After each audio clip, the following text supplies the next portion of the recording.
ഒരു വാഴ എന്ന് പറഞ്ഞപ്പോൾ വാഴ ഒരു 3 കൊല്ലം നല്ല വാഴ ഉണ്ടാവുള്ളൂ ഈ പ്ലോട്ടിൽ. പിന്നെ അതിൽ നമ്മൾ ഒരു പെർമനൻ്റ് ആയിട്ടുള്ളൊരു പ്ലാന്റ് ഉണ്ടാവും അതിൽ.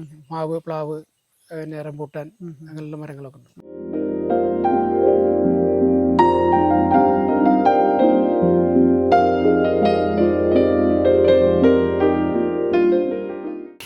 ഈ അടുത്തൊരു ദിവസമാണ് ഒരു ഡോക്ടറുമായിട്ടുള്ള അഭിമുഖം ഞാൻ കാണാനിടയായത്. അതിൽ ആ ഡോക്ടർ പറയുന്നത് നമ്മുടെ നാട്ടിൽ ക്യാൻസർ വർദ്ധിച്ചു വരികയാണ്.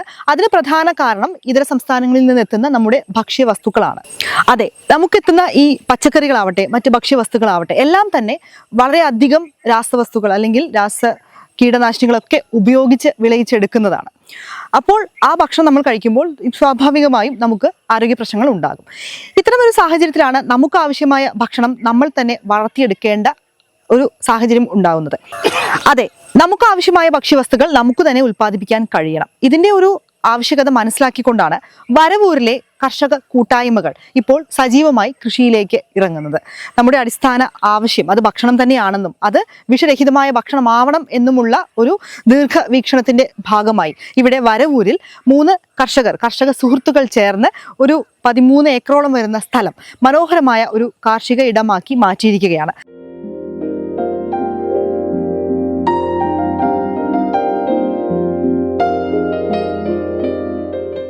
ഇന്നത്തെ ഇന്ത്യൻ വാർത്താ കൃഷിയിടത്തിൽ നമുക്ക് അവരുടെ ആ 3 കർഷക സുഹൃത്തുക്കളുടെ കൃഷിയിടം പരിചയപ്പെടാം. ഒപ്പം അവരുടെ ഒരു കൃഷി രീതികളൊക്കെ നമുക്ക് പരിചയപ്പെടാം.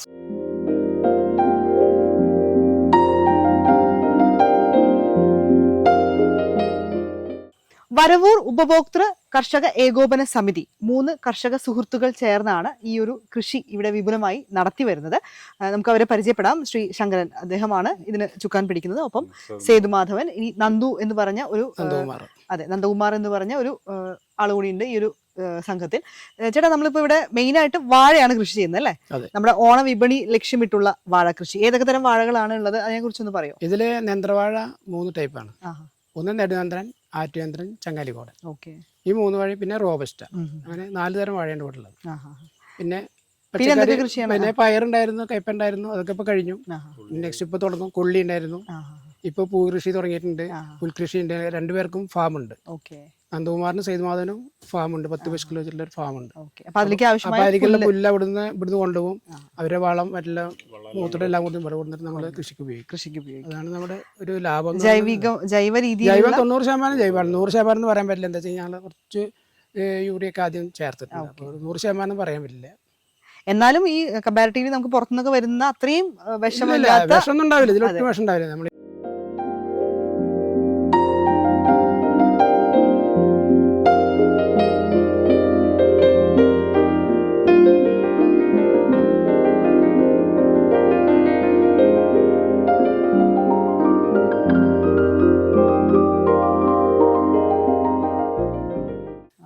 എത്ര വാഴ ഉണ്ടാവും? ഏകദേശം 5000 വാഴ കുറച്ചൊക്കെ പണി തുടങ്ങിയിട്ടുണ്ട്. എത്ര വർഷമായി ഈ രീതിയിൽ ഇങ്ങനെ കൃഷി ചെയ്യുന്നു? ഞാൻ 2012 മുതൽ ഞങ്ങൾ ശരിക്കും തുടങ്ങിയത്. എന്നാൽ അത്ര അധികം ആളുണ്ടായിരുന്നില്ല. പിന്നെ അപ്പൊ ആള് 4ാമത്തെ വർഷമാണ് ഇപ്പൊ ഇതിൽ വന്നിട്ട് തുടങ്ങിയിരിക്കുന്നത്. 3 വർഷം വേലൂരായിരുന്നു.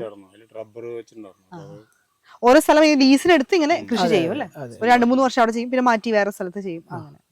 എന്തുകൊണ്ടാണ് ഇങ്ങനെ കൃഷിയിലേക്ക് എല്ലാവരും കൃഷി ഉപേക്ഷിച്ച് വേറെ ഫീൽഡിലൊക്കെ പോകുമ്പോൾ നിങ്ങൾ കൃഷിയിലേക്ക് ഒരു തിരിച്ചു? നമുക്ക് കൃഷിയല്ലാതെ വേറെ പണി അറിയില്ലല്ലോ. നമുക്ക് വേറെ നാട്ടിൽ പോയി ജോലി ചെയ്യാൻ താല്പര്യമില്ല. നമ്മുടെ പിന്നെ കൃഷിഭൂമി അപ്പൊ കൃഷി വേണ്ടെങ്കിൽ നമുക്ക് നഷ്ടം എന്ന് പറഞ്ഞിട്ട് നമ്മൾ എല്ലാവരും ഇത് ഒഴിവാക്കിണ്ടെങ്കിൽ നമുക്ക് ബാക്കിയുള്ളവർക്ക് നമുക്ക് നല്ല ഭക്ഷണം കഴിക്കാൻ പറ്റുമോ? അപ്പൊ നമ്മൾ എന്തെങ്കിലും സർവീസ് ചെയ്യണ്ടേ?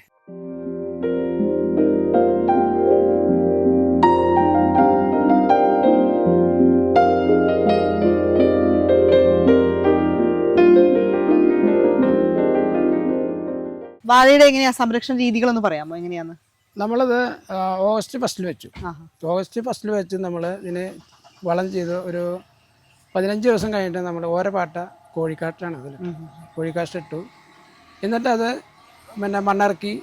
എന്നിട്ട് അത് കഴിഞ്ഞ് ഒരു 4 ഇലയ്ക്ക് വിരിഞ്ഞതിന് ശേഷം ഇത് തിണ്ടടച്ചു പറഞ്ഞാൽ നമ്മൾ ഇറ്റാച്ചി വെച്ചിട്ടാണ് ചെയ്തത്. അത് കഴിഞ്ഞ് നമ്മൾ ഡ്രിപ്പ് ഇറിഗേഷൻ്റെ എല്ലാ പൈപ്പ് ഇട്ടു, എല്ലാ കാര്യങ്ങളും ചെയ്തു. പിന്നെ ബാക്കിയുള്ള വളങ്ങളെല്ലാം ഡ്രിപ്പ് വഴിയാണ്.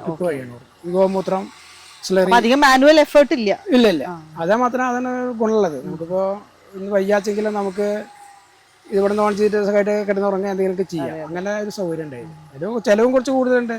2 ലക്ഷത്തോളം രൂപ അതിൻ്റെ പൈപ്പിനും മറ്റുള്ള കാര്യങ്ങളൊക്കെ കൂടിയായിട്ടുണ്ട്. പിന്നെ പുതുതായിട്ട് അതിൻ്റെ ഓണർ കറണ്ട് നമുക്ക് എടുത്തു തന്നു. പിന്നെ ഞങ്ങൾ സോളാറിൻ്റെ വലിയ പാനലുണ്ട്. ഞങ്ങൾക്ക് ഒരു 5 HP മോട്ടർ ഞങ്ങൾക്ക് അതിൽ വർക്ക് ചെയ്യും. നമുക്കിന്നത് എല്ലാ ഭാഗത്തും ഇപ്പോൾ കറണ്ട് കിട്ടാൻ വൈകുകയാണെന്ന് വെച്ചെങ്കിലും നമുക്ക് ബുദ്ധിമുട്ടൊന്നുമില്ല. അപ്പോൾ വെള്ളം കൂടുതൽ കിട്ടില്ല എന്ന് വെച്ചിട്ടാണ് നമ്മൾ കുറച്ചത്. ഈ വർഷം പുതിയതായിട്ട് ഒന്നുകൂടി കിണർ കുഴിക്കുന്നുണ്ട്. വെള്ളം കിട്ടും എന്നുള്ള ഉറപ്പുണ്ട്.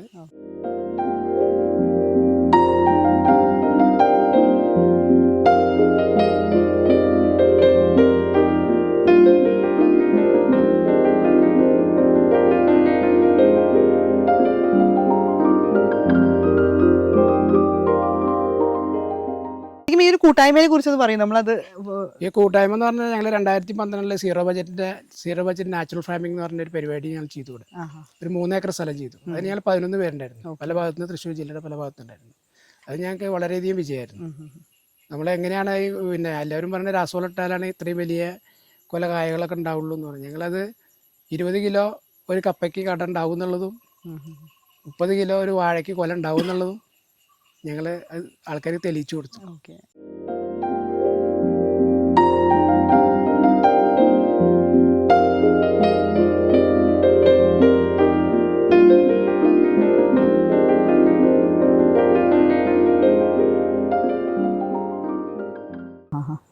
അപ്പൊ അത് സംരക്ഷിച്ചു കൊടുക്കാൻ വലിയ കാടായിരുന്നു, ഇത്ര ദൂരം കാണില്ല. അപ്പൊ അതെല്ലാം വെട്ടിത്തെളിച്ച് ഇങ്ങനെ വന്നപ്പോ തന്നെ നമുക്ക് ഫണ്ട് ഭയങ്കര ഷോർട്ടായി. അപ്പൊ അതാണ് ഇങ്ങനെ പുല്ലൊക്കെ കുറച്ചായിട്ട് കിടക്കുന്നത്. ഒരു ഗ്യാപ്പ് ഇല്ലാതെ എല്ലാ സ്ഥലത്തും. അവർക്ക് മെയിൻ ആയിട്ടുള്ള ആവശ്യം അതാണ്. ഇതിൽ വന്നാ പിന്നെ കൃഷിയില് ഇപ്പൊ നിലവിൽ ഇവിടെ വാഴ, ചെണ്ടുമല്ലി, തീറ്റപ്പുല്ല്. തൊട്ട് മുൻപ് വരെ പച്ചക്കറിയൊക്കെ ഉണ്ടായിരുന്നു. ഇനി വീണ്ടും ഇനി പച്ചക്കറി, പയറ്, കയ്പ എല്ലാം ഉണ്ടായിരുന്നു. ഇനി വീണ്ടും ഇനി പച്ചക്കറി സ്റ്റാർട്ട് ചെയ്യും അല്ലേ? സ്റ്റാർട്ട് ചെയ്യും. തൈ വന്നിട്ടുണ്ട്. ഈ ഓണം ലക്ഷ്യമിട്ടുകൊണ്ട്. അല്ല, നമ്മളിഞ്ഞ് പെർമനന്റ് ആയിട്ട് ചെയ്യാൻ പോകും. നമുക്ക് തൃശ്ശൂരായുള്ള സൗകര്യങ്ങൾ ചെയ്തു തരാന്ന് പറഞ്ഞു. വെച്ചൂർ പശു ഉണ്ട് ഞങ്ങൾക്ക്. അപ്പൊ വെച്ചൂർ പശുവിന്റെ മൂത്രവും ചാണവും അതുപോലെ പഴം, ശർക്കര, കുറച്ച് മണ്ണ്, ഭയങ്കര പവറാണ്. അപ്പൊ അത് ഞങ്ങള് അതുപോലെ 3 തവണ ഞങ്ങൾ ഇത് ഉപയോഗിച്ചിട്ടുണ്ട്.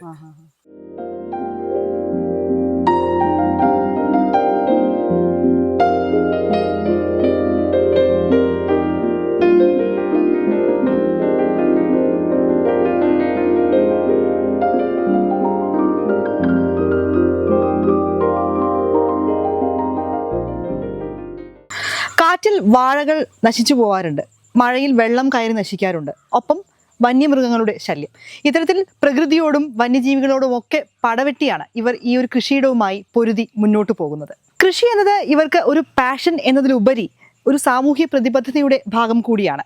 നമ്മുടെ ചുറ്റുമുള്ളവർക്ക്, സമൂഹത്തിന് വിഷരഹിതമായ നല്ല ഭക്ഷ്യവസ്തുക്കൾ എത്തിച്ചു നൽകുക എന്ന ഒരു ലക്ഷ്യം.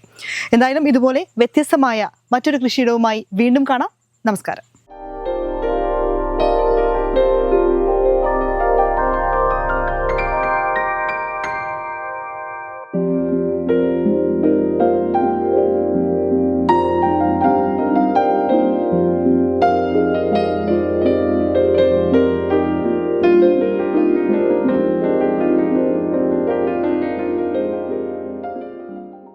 തൃശൂർ വടക്കാഞ്ചേരിയിൽ നഗരഹൃദയത്തിൽ ഗ്രാമീണാന്തരീക്ഷത്തിൽ നിങ്ങൾക്ക് സ്വന്തമായി ഒരു വീട്.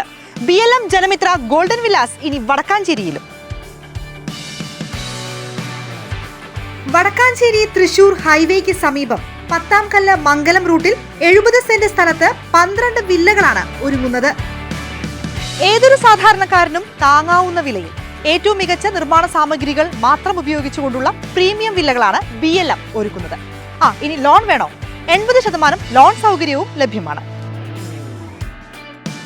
Vadakkanchery railway station, bus stand, Thrissur medical college, വിദ്യാഭ്യാസ സ്ഥാപനങ്ങൾ, ആരാധനാലയങ്ങൾ എല്ലാം വളരെ അടുത്ത്. 2 നിലകളിലായി 1250 സ്ക്വയർ ഫീറ്റ് വീതമുള്ള 3 BHK വില്ലകൾ. നിങ്ങളുടെ വീടെന്ന സ്വപ്നം സാക്ഷാത്കരിക്കാൻ BLM എന്നും കൂടെയുണ്ട്. വിളിക്കൂ 9495552150.